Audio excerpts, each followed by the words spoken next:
Bismillahirrahmanirrahim. Assalamualaikum warahmatullahi wabarakatuh. Waalaikumsalam. Alhamdulillahirabbil alamin. Wassalatu wassalamu ala asyrafil anbiya wal mursalin sayyidina wa maulana Muhammadin wa ala alihi wa sahbihi wa man tabi'ahum bi ihsanin ila yaumiddin. Asyhadu an la ilaha illallah wahdahu la syarikalah wa asyhadu anna Muhammadan abduhu wa rasuluh la nabiyya ba'dah. Rabbi shrah li sadri wa yassir li amri wa hlul 'uqdatam min lisani yafqahu qawli. Rabbi zidna ilma warzuqni fahma birahmatika ya arhamar rahimin.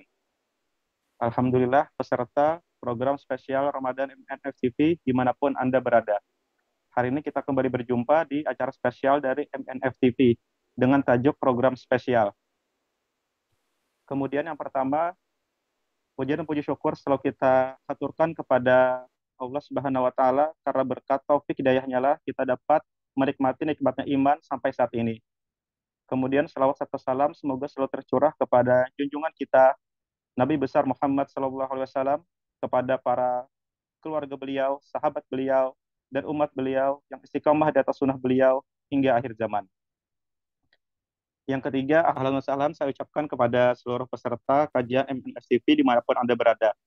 Karena kita berada di bulan yang spesial, maka untuk kali ini kita berada di program spesial juga, yaitu program spesial Ramadan dari MNSTV, di mana bulan Ramadan sudah berjalan mendekati ujungnya, di mana di bulan Ramadan ini kita berharap mendapatkan transformasi menjadi lebih baik daripada yang sebelumnya. Oleh karena itu, maka tajuk dari tema untuk kajian kita hari ini adalah transformasi kesehatan umat pasca Ramadan. Untuk membahas materi tersebut, kita sudah bersama narasumber kita, yaitu Dr. Giki Karwiki, spesialis jantung dan pembuluh darah. Di mana untuk beliau merupakan staf Departemen Kardiologi dan Kedokteran Vaskular di Fakultas Kedokteran Universitas Pajajaran. Untuk riwayat pendidikan, beliau menyelesaikan pendidikan dokter umum di Fakultas Kedokteran Universitas Brawijaya Malang pada tahun 2009. Kemudian beliau menyelesaikan pendidikan SP1-nya, dokter spesialis jantung dan pembuluh darah di Fakultas Kedokteran Universitas Pajajaran di tahun 2016. Untuk jabatan, sekarang beliau aktif di organisasi sebagai staf Departemen Kardiologi dan Kedokteran Vaskular Fakultas Kedokteran Universitas Pajajaran dari tahun 2016 sampai sekarang.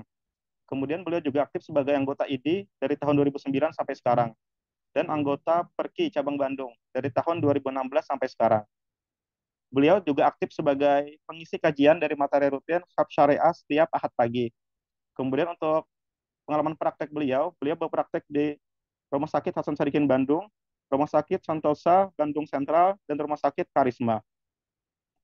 Untuk dengan pemateri kita sudah terhubung melalui Zoom meeting dengan Dr. Giki Karwiki, spesialis jantung dan pembuluh darah. Pertama-tama kita sapa beliau terlebih dahulu. Assalamualaikum dok. Waalaikumsalam, Dr. Zain. Alhamdulillah. Bagaimana kondisinya dok? Menjelang Alhamdulillah. akhir-akhir Ramadan ini. Ya, semakin bersemangat atau semakin lain. Alhamdulillah. Semoga sama-sama semakin bersemangat dok. Ya, Ya, terkait tema kita hari ini dok, tentang transformasi kesehatan umat pasca Ramadan. Kalau kita berbicara Ramadan kan dok, pasti otomatis yang diharapkan adalah perubahan dari yang sebelumnya yang sudah baik kemudian menjadi lebih baik lagi. Dimana kan di bulan Ramadan ini kita disajikan berbagai macam ibadah khusus yang insya Allah akan meningkatkan keimanan kita dan juga meningkatkan taraf kesehatan kita. Tapi kadang-kadang kan dok, untuk Ramadan ini seiring dia berlalu, maka dia kebiasaan baiknya juga akan berlalu juga dok, seiring setahun. Kira-kira ada tips nggak dok, bagaimana untuk menjaga kebiasaan baik kita agar tetap terjaga setelah bulan Ramadan ini? Tafadhol dok. baik. Bismillahirrahmanirrahim. Puji syukur kita panjatkan kehadirat Allah Subhanahu wa taala.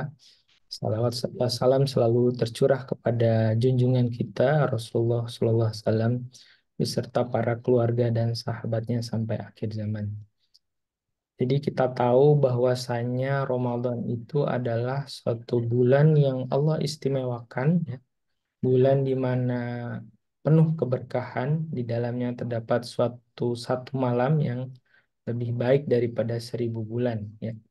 Ketika kita mendapatkan malam Lailatul Qadar, itu kita bisa mendapatkan pahala seperti beribadah 84 tahun lamanya.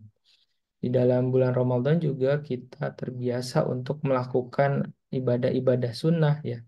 seperti sholat taraweh, kemudian sedekah, ya, qiyamul lail, ya, kemudian juga zakat, ya, zakat fitrah. Nah, itu memang Allah sediakan di bulan Ramadan itu suatu motivasi yang luar biasa, ya. Ketika Allah SWT menyatakan dari Rasulullah bahwasanya pahala melakukan ibadah sunnah di bulan Ramadan itu seperti melakukan ibadah wajib, dan ibadah wajib diganjar pahalanya 70 kali lipat, ya, dibandingkan dengan bulan-bulan yang lainnya. Juga kalau kita lihat bahwasanya bulan Ramadan itu ketika pahala di dilipat gandakan, sedangkan dosa juga dilipat gandakan karena pintu neraka ditutup, pintu surga dibuka gitu ya, dan setan-setan juga dibelenggu. Jadi ini semua adalah motivasi-motivasi yang Allah berikan, ya, pada bulan Ramadan supaya umat Muslim itu bersenantiasa bersegera, ya, untuk melakukan satu kebaikan. Karena ketika kita melewatkan bulan Ramadan, maka akan melewatkan suatu apa namanya apa namanya melewatkan satu hal yang melewatkan satu hal yang diskon yang luar biasa besar gitu ya di bulan ini. Jadi harus bersegera untuk melakukan ibadah, melakukan takarub, ibadah-ibadah sunnah yang Allah memberikan di bulan ini begitu. Jadi pertama, kalau kita ingin tidak hanya melewatkan Ramadan bulan ini begitu saja, ya, seperti orang yang berpuasa, kemudian puasanya itu dilewatkan begitu saja, hanya dapat haus dan lapar saja, gitu ya. Tidak mengetahui. Jadi yang pertama adalah kita harus mengetahui apa itu keistimewaan bulan Ramadan. Kita harus tahu di mana letak keistimewaan bulan Ramadan. Kalau kita tahu bahwasanya bulan Ramadan itu istimewa, maka kita akan bersegera, kita akan tidak melewatkan begitu saja bulan Ramadan ini. Dan tentu saja kita harus meningkatkan keimanan kita, ya, meningkatkan keimanan kita kepada Allah Subhanahu wa taala. Ujung-ujungnya adalah meningkatkan ketakwaan, ya, sebagaimana tujuan dari diwajibkannya bulan apa namanya berpuasa di bulan Ramadan adalah untuk meningkatkan ketakwaan kepada Allah Subhanahu wa taala. Ketika kita tahu kita meningkatkan ketakwaan, ketika kita terus melakukan ketaatan gitu ya, kita melakukan ibadah sunnah dan kita mengetahui apa arti dari bulan Ramadan ini, ya, esensi dari puasa ini, maka sesungguhnya kita tidak akan melewatkan bulan Ramadan ini dengan sia-sia, gitu ya. Jadi istilahnya tuh kalau misalkan bulan Ramadan itu adalah madrasah, digemblengnya kita selama 1 bulan lamanya, ya, maka itu akan menggembleng kita terhadap suatu kebiasaan-kebiasaan yang baik. Jadi kalau misalkan orang-orang motivasi menyatakan kalau untuk membentuk suatu kebiasaan baru itu perlu adanya apa namanya pengulangan pola hidup dia selama 21 hari. Nah, ini kalau 1 bulan itu kan lewat dari 21 hari, ya. Ketika kita digembleng lebih dari 21 hari, maka itu sudah menjadi habits. Menjadi satu kebiasaan yang sudah wiring di dalam otak kita gitu ya. Sudah wiring di dalam otak kita. Jadi misalnya kalau kita pengen bangun sholat tahajud jam 4 subuh misalnya gitu ya. Seperti pada saat bulan Ramadan kita bangun 4 subuh untuk waktu sahur, ya. Mudah-mudahan ini pola ini harus dijaga gitu ya. Biasanya kalau sudah wiring itu jam 4 subuh itu sudah terbangun secara otomatis gitu ya. Secara otomatis kita terbangun, biasanya bangun sahur gitu ya. Nah, kita juga bisa terbangun secara otomatis untuk dilanjutkan di bulan-bulan lainnya untuk misalkan qiyamul lail, sholat tahajud, ya. Jadi itu eh, disebutnya madrasah Ramadan ini harus berkelanjutan, ya, setelah eh, di bulan-bulan berikutnya. Misalnya berkelanjutan seperti apa?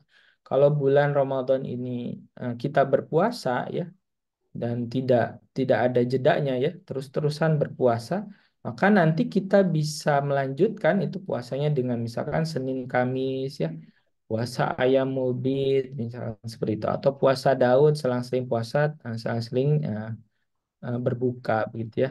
Kemudian ketika misalkan di bulan Ramadan kita melakukan ibadah salat taraweh, maka kita bisa menggantikannya dengan qiyamul lail pada saat tadi waktu sahur, di mana waktu sahur adalah waktu diijabahnya doa oleh Allah Subhanahu wa taala. Jadi seperti itu harus kita mempertahankan kebiasaan-kebiasaan baik karena kita sudah digembleng gitu ya di madrasah Ramadan. Karena kalau madrasah sebenarnya ujiannya bukan saat itu saja ya, tapi ujiannya dari awal semester, tengah semester sampai akhir semester gitu ya. Awal semesternya bulan Ramadan, tengah dan akhir semesternya di bulan-bulan yang lain dari satu bulan di 12 bulan dalam satu tahun begitu ya. Jadi eh, untuk menjaga spirit Ramadan itu adalah kita mempertahankan kebiasaan baik ya, pola hidup ya, pola hidup yang baik itu di bulan Ramadan ini dan melanjutkan di bulan-bulan berikutnya. Barangkali itu, Mas Berarti Zain. memang harus dipertahankan ya dok untuk kebiasaan baiknya. Berarti kalau seandainya kebiasaan baik tadi terbentuk menjadi habit kita 21 hari jika dilakukan berulang dok. Berarti seandainya kalau setelah Ramadan ini nanti di Syawal 21 hari kemudian kita tidak melakukan kebiasaan yang sama seperti di Ramadan, maka kemungkinan kebiasaan baik tadi akan hilang ya dok berarti. Ya, betul. Akan Kalau hilang. Tidak dijaga ya. memang harus dijaga dengan suasana yang berbeda ya dok. Soalnya kan di Ramadan pasti suasana meningkatkan keimanan dari segi sisi dan manapun. Tetapi kalau setelah Ramadan pasti suasananya akan berbeda nanti. Kemudian dok untuk masalah transformasi ini kan dok, diharapkan kan semua umat Islam bertransformasi menjadi lebih baik di bulan Ramadan ini. Dari baik itu dari segi keimanan, kesehatan, dari segi jasmani, kemudian dari psikis juga bertransformasi. Tapi juga tidak menutup kemungkinan dok, juga banyak ada orang-orang Islam yang Ramadan ini cuma sekedar lewat-lewat saja dok. Dia cuma puasa sekedar bisa dibilang ikut-ikutan dok, bukan karena iman dan saban tadi, yang sehingga ujung-ujungnya menyebabkan tidak menjadi transformasi dirinya menjadi lebih baik dok. Kira-kira apa aja nih dok faktor yang menyebabkan transformasi tersebut gagal dan tidak dapat bertahan lama di individu-individu pada bulan Ramadan ini? Tafadhol dok. Ya, betul, bahwasanya banyak sekali ya, mungkin mayoritas kita puasa hanya mendapatkan lapar dan dahaganya saja, tidak mendapatkan esensi apa arti Allah Subhanahu wa taala mewajibkan kaum muslimin itu untuk berpuasa. Nah, dan hasil akhirnya tidak didapatkan ya. Jadi berpuasa dengan seperti tadi Dr. Muzain katakan imanan wahtisaban. Kita berpuasa dengan keimanan ya dan senantiasa bermuhasabah, menghitung-hitung ya amalan apa yang kita lakukan. Apakah sudah cukup amalan kita pada saat bulan Ramadan ini? Apakah amalan tersebut layak untuk kita pertanggungjawabkan di hadapan Allah Subhanahu wa taala kelak gitu ya. Makanya disitulah bedanya berpuasa dengan keimanan dan berpuasa tanpa keimanan. Akhirnya sia-sialah yang kemudian dia dapatkan gitu ya. Orang yang beriman itu tentu saja pandangan yang dia punya adalah bahwasanya saya harus beribadah di bulan puasa ini untuk memberikan eh, ibadah, memberikan amalan yang nanti akan kita pertanggungjawabkan di hadapan Allah Subhanahu wa taala kelak. Jadi kita meyakini misalkan untuk bagaimana kita mempertanggungjawabkan segala amalan itu, bagaimana kita persembahkan kepada Allah amalan yang terbaik gitu ya. Kita tidak tahu kapan kita akan meninggal ya. Kita upayakan puasa ini, kita yakini bahwa upaya ini adalah puasa yang bulan Ramadan terakhir dalam hidup kita ya, sehingga kita berupaya untuk semaksimal mungkin mempertanggungjawabkan memberikan amalan yang terbaik di hadapan Allah Subhanahu wa taala kelak. Maka disitulah mungkin kita akan bersungguh-sungguh ya untuk eh, apa namanya beribadah di bulan puasa ini begitu ya. Berarti memang untuk hal tersebut kita harus memperbaiki persepsi di pemahaman kita ada dok terkait terutama di bulan Ramadan ini. Kemudian sedikit dok, ini kan kita sudah berada di penghujung bulan Ramadan, di mana di penghujung bulan Ramadan ini merupakan ada tamu spesial yang Allah sediakan, yaitu berupa Lailatul Qadar, yang kemuliaannya khairun fin alfisyah atau lebih mulia atau lebih baik daripada 1.000 bulan dok. Nah, tetapi untuk bagaimana ya mengatakannya kalau di Indonesia ini kan ada banyak distriknya dok di 10 hari terakhir ini. Entah itu distrik untuk beli baju lebaran, distrik rencanakan buat mudik dan lain sebagainya. Kira-kira bagaimana nih dok untuk menetapkan keistiqomahan kita untuk semangat Ramadan kita, spirit Ramadan kita ini tetap terus menanjak naik dok sampai di penghujung ke bulan Ramadan nanti. Ya, jadi jadi kalau kita lihat bagaimana pemahaman kita itu tergantung maklumat sabikoh, tergantung pengetahuan kita tentang hal tersebut. Kalau kita tidak mengetahui tentang keutamaan dari Lailatul Qadar, gitu ya, Hmm. tidak paham apa itu keutamaan dari Lailatul Qadar ya. Nah, dengan mudah mudah saja kita bisa melewatkan malam tersebut ya. Kita malah misalkan mempersiapkan bulan Ramadan, malah buka bersama, gitu ya, bersama Hmm. teman-teman melewatkan tarawih, apalagi itikaf tidak terpikirkan sama sekali itikaf itu ya. Nah, sekarang juga sudah masuk ke malam 21 gitu ya. Sehingga kalau kita mengetahui, kita memahami kedudukan Lailatul Qadar ya, bagaimana sulitnya kita mendapatkan apa namanya Lailatul Qadar itu ya, bagaimana Allah hanya memilih hamba-hambanya saja yang kemudian istiqomah, konsisten, fokus ya untuk beribadah di em, bulan Ramadan dan menghidupkan di 10 hari terakhirnya gitu ya, maka kita hanya melewatkan saja 10 hari terakhir. Maka kita harus bekali dengan pemahaman-pemahaman apa keistimewaan dari Lailatul Qadar gitu ya. Bagaimana ibadah yang disyariatkan oleh Rasulullah. Bagaimana Rasulullah dan para sahabatnya menghidupkan malam Lailatul Qadar tersebut.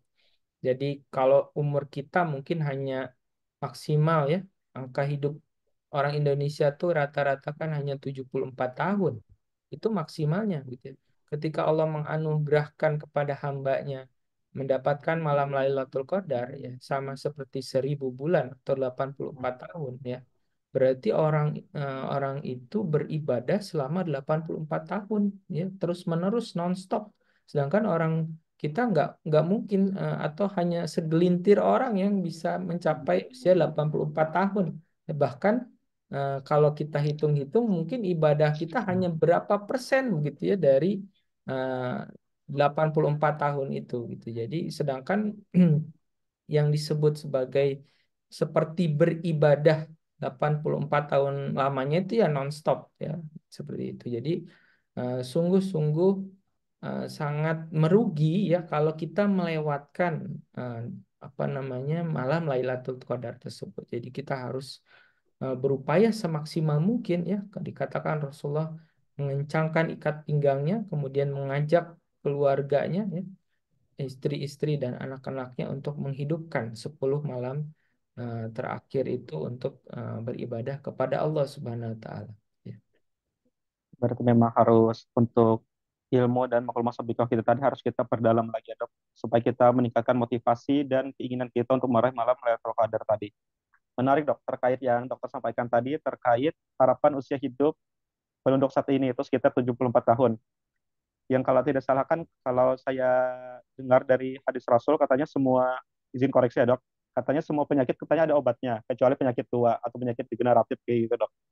Nah ini kan ada saya kemarin sedikit dapat eh, informasi dok dari buku The Healthy Habits, katanya dengan gaya hidup sehat katanya penyakit degeneratif bisa kita cegah dok dengan melakukan kebiasaan-kebiasaan kecil yang dilakukan rutin setiap hari. Kira-kira apakah memang betul dok sesuai dengan yang dikatakan buku ini, dan kira-kira kalau betul apakah ada tips dok bagaimana kebiasaan-kebiasaan kecil yang bisa kita lakukan dalam kehidupan kita sehari-hari dok untuk mungkin sedikit menunda penyakit degeneratif tadi. Apa dok? Ya. Jadi penyakit apa sih penyakit degeneratif ya? Penyakit degeneratif itu penyakit yang berkaitan dengan penuaan. Penuaan artinya tubuh kita itu eh, mengalami suatu kerusakan ya. Kerusakan karena usia akhirnya mengalami penurunan fungsi dan lain sebagainya. Nah, di antara penyakit degeneratif ya, itu adalah misalnya penyakit jantung, kemudian stroke ya, kemudian diabetes mellitus ya, dan lain sebagainya. Itu adalah penyakit-penyakit degeneratif. Kalau kita lihat, kebanyakan penyakit degeneratif, ya 75%, hampir 3/4 eh, penyebabnya itu adalah karena pola hidup yang salah. Ya. Sedangkan seperempatnya atau 25%-nya memang karena faktor genetik. Karena memang penyakit itu adalah gabungan. Ya, kalau kita sakit, misalnya kita sakit, qadarullah kita mendapatkan sakit tertentu, ya, nah, kalau kita lihat komposisinya, sakit itu seperempatnya adalah faktor genetik dan hampir 75%-nya itu adalah pola hidup kita yang salah. Itu ya dilihat seperti itu. Apalagi kemudian penyakit dapatan atau penyakit degeneratif tadi. Nah, jadi pola hidup apa sih yang salah? Gitu ya, pola hidup yang salah. Kalau kita runtut berarti sebenarnya pola hidup itu atau habits itu, ya, habits atau kebiasaan itu terbentuk eh, yang terbentuk selama bertahun-tahun dan diulang-ulang setiap harinya. Hal-hal yang kecil yang kemudian diulang-ulang setiap harinya. Seperti apa misalnya? Seperti eh, yang terangkum pada keseharian kita, diantaranya pola makan, ya, kemudian istirahat, ya, istirahat, tidur, ya, kemudian aktivitas fisik atau olahraga, ya, kemudian juga bagaimana kita mengelola stres, ya, di dalam keseharian kita, ya. Kemudian juga ibadah, termasuk ibadah itu adalah bagaimana kita mengelola stres yang kita hadapi, permasalahan saat sehari-hari, gitu ya. Pertama kita bahas satu-satu. Misalkan pola makan. Seperti apa sih pola makan yang diwajibkan, ya? Eh, Pola makan, sebentar sebelum ke sana, kita lihat ya bahwasanya siapa sih yang menjadi teladan untuk pola hidup keseharian kita. Maka tentu saja kalau Muslim yang menjadi teladan itu Rasulullah. Rasulullah. Ternyata Rasulullah SAW itu hidupnya sangat sehat ya. Bayangkan, kita tahu kan apa namanya Rasulullah, kesehariannya, ya, hidupnya itu terangkum di dalam hadis-hadis yang diriwayatkan oleh para ulama-ulama hadis. Dan dikatakan bahwa Rasulullah itu sakit, ada 2 kali sakit ya. Ternyata sakit yang berat itu bukan disebabkan oleh penyakit fisik. Pertama, maka ada dokter pribadi Rasulullah yang dihadiahkan oleh Muqawqis pada saat itu, penguasa Mesir pada saat itu, yang namanya adalah Haris bin Khaladah, itu menganggur karena Rasulullah tidak pernah sakit, gitu ya. Tapi sakitnya itu karena pertama pernah diguna-guna oleh orang Yahudi, ya. Nah, kemudian yang kedua diracun oleh wanita Yahudi juga. Jadi 2 kali sakit itu bukan karena penyakit fisik, tapi karena penyakit diguna-guna dan diracun, gitu. Seperti itu. Rasulullah sangat sehat dan kita bisa lihat bagaimana pola keseharian Rasul. Dan kita baru tahu pola keseharian itu dengan apa tinjauan ilmiah saat ini. Oh, kenapa Rasulullah seperti ini? Ternyata manfaatnya luar biasa secara medis, begitu ya. Nah, misalnya Rasul makan. Eh, Bagaimana pandangan Rasulullah tentang makan? Jadi dalam hadis kan dikatakan Rasulullah memandang makan itu hanya untuk menegakkan punggungnya, artinya hanya untuk memberikan energi. Kalau sekarang kan makan itu adalah untuk kelezatan, misalnya mukbang mukbang gitu ya. Ya, untuk kelezatan saja, kuliner, wisata kuliner, untuk kelezatan lidah misalnya, seperti itu. Padahal pandangan Rasulullah tentang makan itu hanya untuk menegakkan punggungnya, artinya untuk memberikan energi. Dan komposisi makanan itu sepertiganya makanan, sepertiganya udara ya, seperti atau nafas ya, sepertiganya air. Dan makanlah makanan dan berhentilah sebelum kenyang. Makanlah ketika lapar dan berhentilah sebelum kenyang. Jadi Rasulullah tidak pernah kenyang. Ya. Bagaimana makanan ini disebutkan juga di dalam hadis bahwasanya perut itu adalah gudangnya penyakit, begitu ya. Bagaimana penyakit itu muncul berdasarkan dari makanan. Ya wajar, memang betul ya. Misalnya penyakit-penyakit degeneratif ya, itu kebanyakan karena misalnya terlalu banyak porsi makan makanan yang manis, makan makanan yang asin, gitu ya. Kalau makan makanan yang manis, kalori tinggi ya itu bisa menyebabkan disebut sebagai eh, apa namanya diabetes mellitus ya karena insulinnya itu sudah tidak bisa bekerja ya. Insulin itu ibarat sebagai kunci ya. Kita makan kalori atau karbohidrat itu dipecah oleh tubuh supaya dia dipecah menjadi gula energi ya.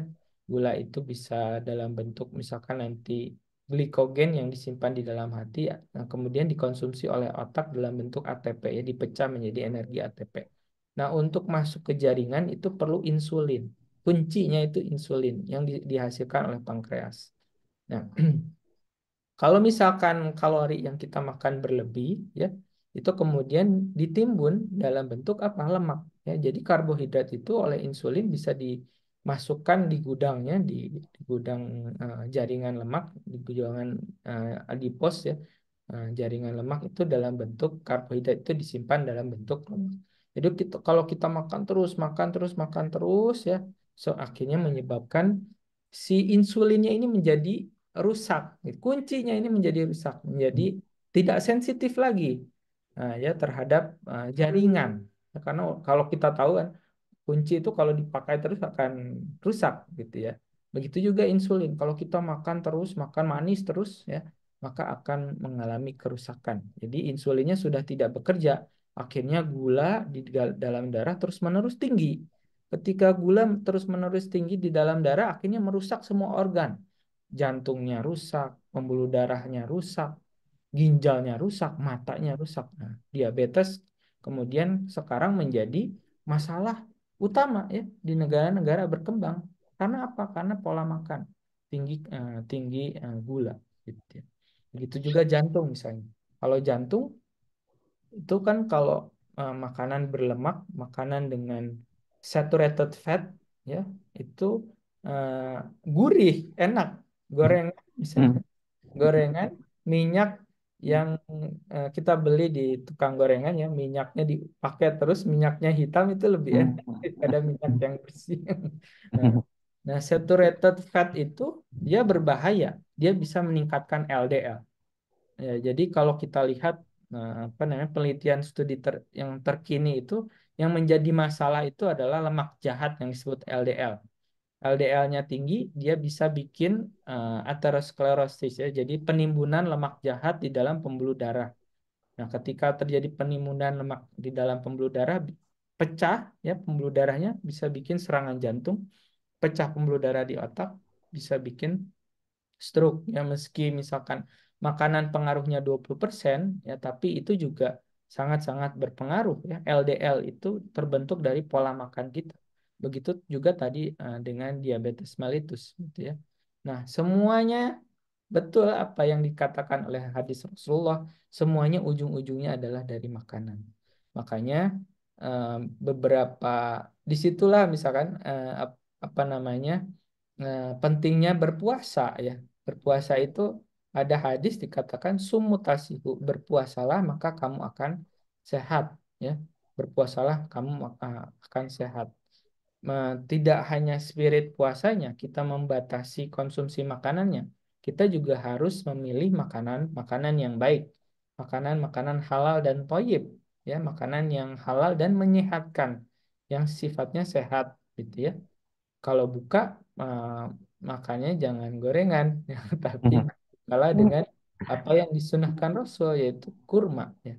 Kurma kurma yang Rasulullah sunahkan ruhtop. Ruhtop itu kurma yang masih mentah ya.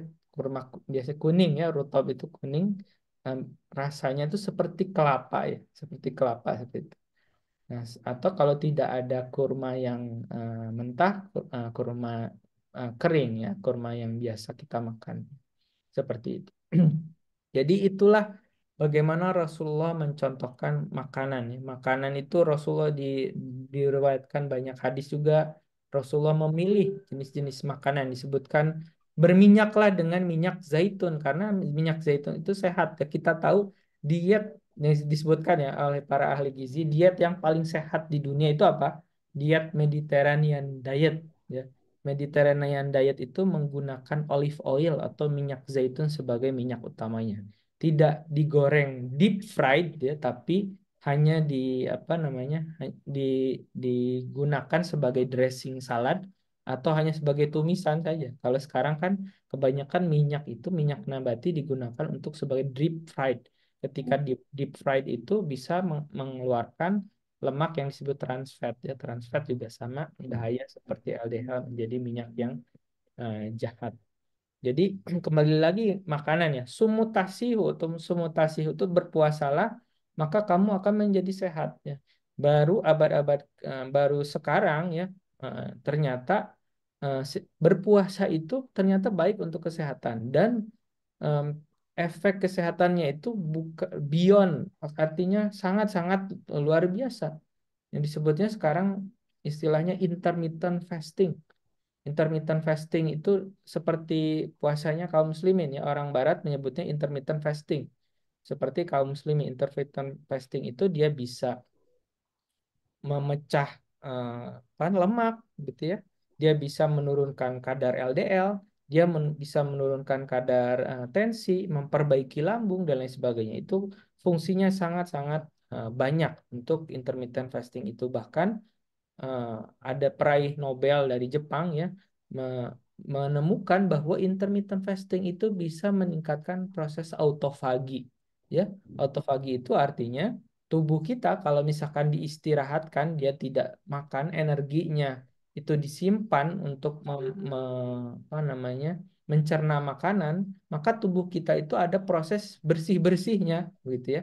Jadi leukosit tubuh kita itu diberikan energinya dari proses puasa itu untuk membersihkan tubuh kita dari apa misalkan sel-sel yang rusak, sel-sel yang berpotensi untuk menjadi kanker, gitu ya, sel-sel kuman ya seperti bakteri atau virus, gitu. Jadi dia ketika diistirahatkan tubuh dari mencerna makanan ya biasanya kan makan terus ngunyah terus ya tubuhnya terdistraksi energinya masuk ke mencerna makanan tapi ketika tubuh diistirahatkan untuk mencerna makanan pada proses intermittent fasting maka si sel leukosit ini melakukan proses autofagi bersih-bersih tuh dibersihkan tubuh kita didetoksifikasi tubuh kita dari sel-sel yang rusak dan berpotensi berbahaya termasuk sel-sel kanker. Nah, seperti itu. Jadi luar biasanya hal yang sederhana kita lihat sederhana biasa saja ternyata luar biasa Allah sang pencipta diri kita yang sangat mengetahui diri kita itu bermanfaat bagi dunia dan akhirat kita. Itu baru dari satu sisi saja ya, kan makanan. Jadi bulan puasa kita di apa namanya dibentuk pola hidup kita, makan jangan berlebih. Tapi kalau misalkan spiritnya itu tidak tertangkap, sahurnya makannya 2 porsi, setelah buka makannya menjadi 3 porsi, jadi spirit itu jadi hilang. Apalagi pola makanannya tidak baik, begitu, tidak sehat. Ya. Padahal spiritnya seperti itu, pesannya seperti itu. Itu pertama, makanan. Yang kedua adalah ibadah. Jadi ibadah ternyata kita lihat ya ibadah itu bisa meningkatkan relaksasi atau parasimpatis. Meskipun ini bukan alasan, bukan ilat untuk ditetapkannya ibadah, tapi bisa menjadi hikmah bahwasanya ibadah itu em, apa namanya ada proses relaksasi ya. Dia bisa meredamkan stres gitu ya. Kemudian juga dia bisa meningkatkan parasimpatis di dalam tubuh kita. Kalau kita lihat kan eh, ketika kita stres, maka dikeluarkanlah hormon-hormon stres ya, seperti hormon kortisol ya, kemudian epinefrin, norepinefrin itu dikeluarkan oleh otak kita untuk kemudian menanggulangi stres tersebut. Ketika stres itu terjadi berkepanjangan, maka efek metaboliknya menjadi luar biasa destruktif gitu ya. Makanya kenapa kalau kita lihat kurva harian atau disebut sebagai apa namanya eh, hormonal harian kita ya, siklus sirkadian yang disebutnya siklus sirkadian kita, itu dihasilkanlah hormon-hormon stres. Ketika hormon-hormon stres itu dihasilkan dalam jumlah tertentu untuk me- menghasilkan suatu ritme harian di mana kita harus tetap terjaga ya. Misalkan hormon kortisol. Tapi di peak-peak waktu tertentu hormon kortisol itu bisa berbahaya. Makanya kenapa serangan jantung lebih banyak terjadi di subuh dini hari, stroke juga terjadi di dini hari gitu ya. Nah, bagaimana peak-peak hormon kortisol itu diredam oleh pada saat kita diperintahkan untuk sholat gitu ya. Kita tahu bahasanya peak-peak waktu-waktu sholat, makanya kenapa kita harus menyegerakan waktu sholat, karena waktu sholat ini mah hanya ilmiah saja ya, ternyata dilihat peak-peak waktu sholat itu adalah puncak-puncak di mana diproduksinya hormon kortisol. Disitulah ketika sholat itu bisa meredam diproduksinya hormon-hormon kortisol tersebut. Jadi luar biasa Allah menjadikan apa syariat itu ada hikmah, termasuk hikmah kesehatan di dalamnya begitu ya. Nah, makanya ketika ibadah kita juga harus mendapatkan satu kimah. Kimah itu adalah tujuan jangka pendek istilahnya, ya. Kimah ruhiyah. Apa kimah ruhiyah? Eh, kan disebutkan di dalam banyak Al-Quran. Ingatlah aku maka engkau akan menjadi tenang. Zikir kepada Allah itu akan membuat hati menjadi tenang, begitu ya. Hamba-hamba Allah yang menjadi pilihan Allah ditenangkan hatinya oleh Allah. Maka ketika kita sholat, kita harus mendapatkan kimah tadi, kimah ruhiyah tadi, yaitu apa? Ketenangan ketika mengingat Allah Subhanahu Wa Taala. Tuh. Kemudian ibadah. Dan, tadi ibadah, kemudian eh, istirahat ya, istirahat.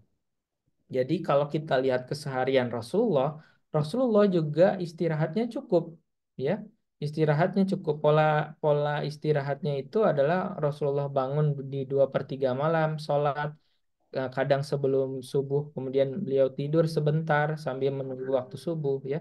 Kemudian setelah sholat, kadang Rasulullah juga tidur di jam 10 atau sebelum zuhur, gitu ya. Rasul ada tidur siangnya, gitu ya, dan tidak boleh tidur di waktu asar gitu ya, dan Rasul kemudian tidur setelah Isya. Jadi Rasul kalau setelah Isya langsung tidur. Jadi kalau kita lihat Rasul juga cukup tidurnya begitu ya. Kan ada sahabat yang mendatangi Rasul. Ya Rasulullah, kalau saya tahu bahwasanya apa namanya tentang keutamaan beribadah, maka aku akan beribadah terus-menerus tanpa tidur gitu ya. Rasulullah kemudian menegurnya bahwa tubuhmu juga punya hak gitu ya. Jadi tubuh kita itu kalau tidur harus cukup ya.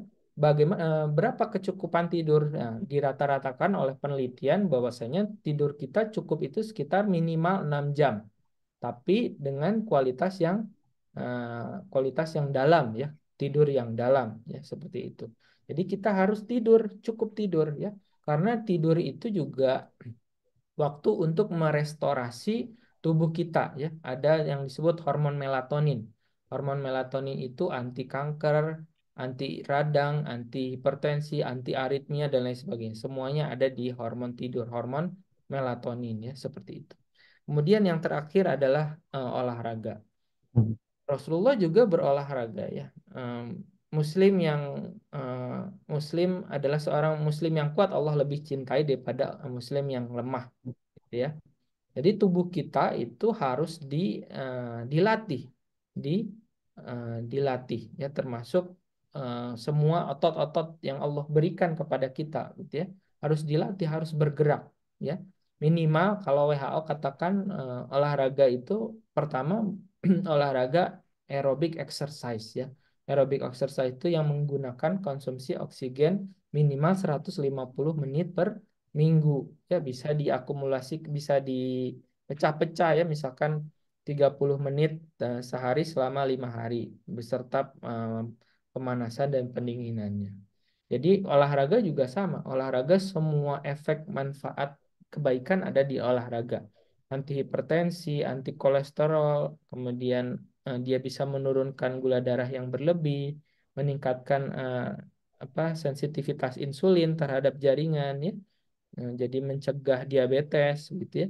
Termasuk juga ada satu obat di mana di olahraga itu tidak di obat lain tidak ada, yaitu dia bisa memicu dibentuknya stem cell ya. Hmm. Jadi tubuh kita itu punya pabrik sel-sel muda yang bisa menggantikan sel-sel yang sudah tua dan sudah rusak.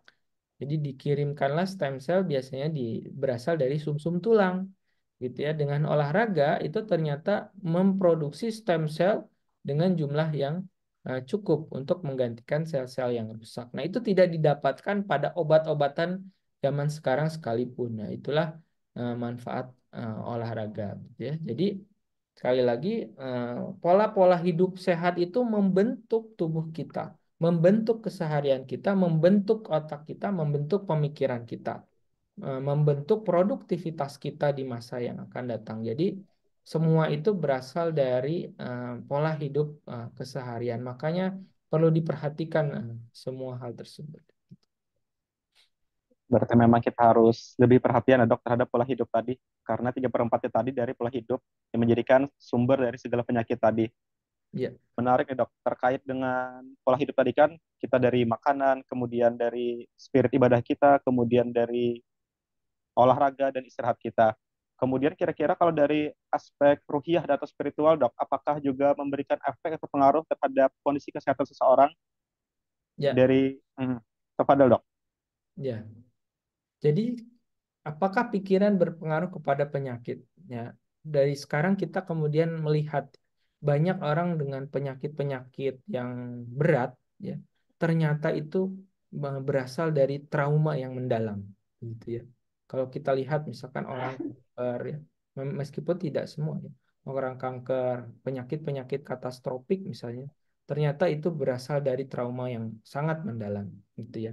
Jadi bagaimana pikiran itu sangat berpengaruh terhadap fisik kita, gitu ya. Jadi tentu saja meski misalkan nanti nggak bisa dikatakan juga orang penyakit kanker berarti orangnya eh, tidak mendekatkan diri sama Allah, itu beda ceritanya. eh, Apa namanya itu ya, kembali lagi tadi sakit itu kan banyak multifaktorial begitu ya, bukan berarti seperti itu kalau sakit hasil akhirnya itu adalah qadha dari Allah ya, qadha yang Allah berikan. Sakit itu adalah sebagai ujian ya bagi umat manusia. Makanya posisi sakit di dalam Islam itu bukan misalkan kalau dulu di zaman pertengahan orang sakit itu karena orangnya berdosa ya. Jadi untuk menebus dosa dia harus menempuh perjalanan ruhaniyah sejauh ratusan kilometer begitu ya untuk menggugurkan dosanya, itu zaman abad pertengahan. Nah, kalau di dalam Islam tidak seperti itu, bahkan orang sakit itu justru dimuliakan ya, dimuliakan posisinya. Disebutkan dalam hadis, mintalah doa kepada orang sakit karena orang sakit itu doanya dikabulkan oleh malaikat. Misalkan dia dikabulkan oleh Allah dan diamini oleh malaikat.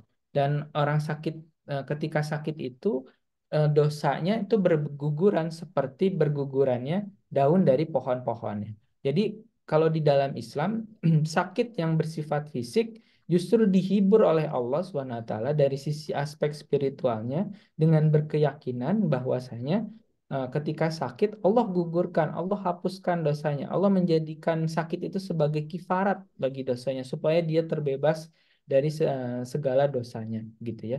Jadi disitulah aspek spiritual, bagaimana orang apa namanya dengan berbagai macam keadaannya ya itu diuji oleh Allah. Ketika orang sehat diuji oleh Allah bagaimana dia menjaga kesehatannya, gitu ya. ketika orang sakit, dia diuji oleh Allah bagaimana dia melewati sakitnya dengan sabarnya. Ketika dia melewati sakitnya dengan sabarnya, maka Allah akan menempatkannya dalam posisi yang tinggi. Ya, dihapuskan dari segala dosanya. Begitu juga dengan kita orang yang sehat. Maka kita harus senantiasa mendekatkan diri kepada Allah. Ya. Disebutkan ya, orang yang kemudian membersihkan diri, ya, membersihkan dirinya dari dosa, kemudian berupaya mencap berupaya terus mendekatkan diri kepada Allah, kemudian taqarrub ilallah, kemudian ada yang disebut sebagai apa namanya, idroksilah billah, ya, bagaimana kita terus merasakan kehadiran Allah dalam keseharian kita, ya, atau disebut sebagai ihsan gitu ya. Nah, kita selalu merasakan kehadiran Allah terus-menerus dalam keseharian kita, ya, sehingga kita terus menerus berzikir, mengingat Allah, dan disebutkan ingatlah Allah maka akan merasakan ketenangan. Nah, kalau lihat efeknya kepada tubuh ya luar biasa. Ketika tenang, hati kita tenang, ya, itu akan menimbulkan parasimpatis yang luar biasa. Maka banyaklah berbagai macam penelitian ya, bagaimana efek tahajud kepada tingkat tubuh kita, gitu ya, diteliti sampai banyak disertasi. Ternyata memang betul bahwasanya ketika melakukan sholat tahajud, ya, ibadah yang ikhlas, gitu ya, itu bisa menurunkan hormon stres atau hormon kortisol. Ya, itu adalah berbagai macam hikmah dari apa namanya, aspek-aspek spiritual tentu saja, tapi kita tidak mengingin, itu hanyalah efek sampingnya saja, ya. Tentu saja yang kita tuju adalah ridha Allah Subhanahu wa taala dalam melakukan setiap ibadah yang kita lakukan. Tapi kita yakin bahwa dalam setiap ibadah yang kita lakukan akan ada manfaat-manfaat dari sisi duniawi maupun akhirat nanti. Berarti memang dok di balik syariat yang diterapkan pasti ada masalah yang didapatkan. Betul. Hmm. Menarik dok terkait anggapan di masyarakat akhir-akhir ini kan tanya kok kenapa semakin dunia kedokteran semakin maju, diagnostik semakin maju, kemudian pengobatan semakin canggih, tetapi kenapa semakin banyak juga orang yang berobat di rumah sakit, tanya dok. Apakah ini seperti pisau yang bermata dua atau seperti apa dok kira-kira dok? Biar kita meluruskan pandangan di masyarakat ini. Padahal kan katanya dulu nenek moyangku katanya nenek-nenek atau buyut-buyut sebelumnya tidak ke dokter, tidak ke rumah sakit, tapi panjang umur aja seperti itu dok. Kepada dok. Ya. Jadi justru di modern ini yang lebih kentara itu adalah penyakit degeneratifnya, ya. Jadi justru dunia modern itu kan hubungannya sama hal-hal yang serba instan, ya. Serba instan, serba mudah, serba cepat, gitu ya. Dulu kalau mau makan nasi harus nyawah dulu, harus tani dulu, harus ngatur dulu. Jadi Harus ada harus effortnya dulu. harus ada effortnya dulu, harus ada aktivitas fisik yang dikeluarkan. Kalau sekarang eh, pesan dari HP udah datang gitu ya. Jadi justru yang di dunia modern sekarang ini penyakit degeneratif itu karena tadi pola hidup sehat tadi. Makanya justru yang tidak ditekankan kekurangan pada saat ini adalah eh, kedokteran pencegahannya. Nah, itu tidak di apa namanya disebarluaskan di tengah-tengah masyarakat. Yang ada adalah pola hidup instan, pola hidup serba mudah, termasuk generasi Gen Z itu ya. Yang sekarang itu semuanya di dibuai dengan pola hidup yang serba mudah, serba instan, tidak ada effortnya, gitu ya. Ketika serba mudah, serba instan, justru timbul penyakit. Ada yang disebut sebagai sedentary lifestyle. Jadi budaya yang apa namanya, budaya mager, males gerak, gitu ya. Jadi dia eh, apa namanya, tidak mau bereffort, berusaha, begitu ya. Nah, budaya instan itu seperti itu. Akhirnya muncullah penyakit-penyakit degeneratif tadi, ya. Penyakit degeneratif yang sifatnya katastrofik, ya, berbahaya, menimbulkan sequel, menimbulkan apa namanya, cacat jiwa, ya. Nah, dan tapi sebenarnya bisa dicegah pada perilaku sehat yang sifatnya jangka panjang. Gitu. Itu kenapa Nah, sampai sekarang seperti itu. Jadi kalau penyakit degeneratif itu sudah sebenarnya bisa dicegah, mudah untuk dicegah, efeknya katastrofik dan menghabiskan biaya yang luar biasa besar. Nah, kalau penyakit katastrofik itu solusinya degeneratif seperti itu, solusinya bukan kuratif, ya, bukan mengobati. Sebenarnya pangkal utamanya adalah mencegah. Ya, sekarang ini kan ada mendirikan, misalkan kalau serangan jantung, mendirikan cath lab untuk dilakukan tindakan ring di mana-mana begitu ya. Tapi kalau sisi pencegahannya tidak diperkuat, sisi prevensinya tidak diperkuat, nanti justru akan kewalahan. Ya, malah utamanya di sana ya, seperti itu. Berarti memang di dalam kemajuan teknologi bisa menjadi pedang bermata dua tadi ya dok, bisa meningkatkan pengobatan, kemudian aspek diagnostiknya, tetapi juga menyebabkan jadi budaya baru tadi, budaya mageran tadi ya dok. Iya. Ya. Menarik dok terkait aspek preventif, kuratif, sama rehabilitatif tadi dok. Kira-kira ada nggak dok catatan emas atau catatan gemilang dari sejarah peradaban Islam yang memimpin sekitar 13 abad yang lalu, bagaimana tentang negara mengurusi kesehatan umatnya dok? Kepada dok, mungkin bisa sedikit disampaikan dok. Ya, jadi kalau kita lihat Islam itu satu petunjuk hidup yang paripurna ya. Nah, seperti tadi dikatakan bahwasanya Rasulullah sebagai pribadi ya itu sudah membuktikan bahwa beliau itu sangat concern terhadap kesehatan. Beliau bisa menjadi rujukan gitu tentang bagaimana mencegah itu lebih baik daripada mengobati. Pencegahan yang ditinjau dari aspek pencegahan kedokteran modern. Bahkan gaya hidup Rasulullah itu kan dikutip oleh artis Hollywood juga gitu ya, bagaimana pola hidup sehat beliau juga dikutip ya, artis Hollywood menjaga kesehatannya. Nah, kemudian dari bagaimana eh, menjaga kesehatan dalam bentuk masyarakat bahkan negara. Kita tahu bahwasanya rumah sakit pertama yang didirikan itu di zaman Kekhalifahan Abbasiyah. Ya, Abbasiyah itu mendirikan satu rumah sakit yang disebut Bimaristan, ya. Bimaristan An-Nuri misalnya di situ. Nah, jadi tidak misalnya ya tidak hanya sebagai rumah sakit ya, tapi juga sebagai pendidikan kedokteran pertama, ya. Kita tahu bahwasanya banyak ilmuwan-ilmuwan yang Islam yang kemudian menetapkan kedokteran pertama seperti Az-Zahrawi menjadi ilmu bedah pertama ya. Kemudian Al-Haisami, Ibnu Al-Haisami ya, bapak optik pertama. Kemudian Ibnu Sina ya. Ibnu Sina lebih ke penyakit dalam lah istilahnya seperti itu. Tapi yang paling penting itu adalah bagaimana ilmuwan Islam itu me- bisa meletakkan dasar saintifik, metode saintifik ya. Metode saintifik itu apa? Metode saintifik itu adalah eh, metode di mana kita bisa melihat fenomena alam, ya. Kemudian dia jabarkan metodenya secara rinci agar bisa kemudian diduplikasi oleh orang lain sehingga menghasilkan kesimpulan yang sama. Nah, itu adalah metode saintifik. Metode saintifik ini pertama kali dikemukakan oleh Ibnu Al-Haisam ketika dia melihat bagaimana cara mata ini bekerja, gitu ya. Bagaimana cara mata ini bekerja, kemudian dia tulis dalam satu tulisan, begitu ya.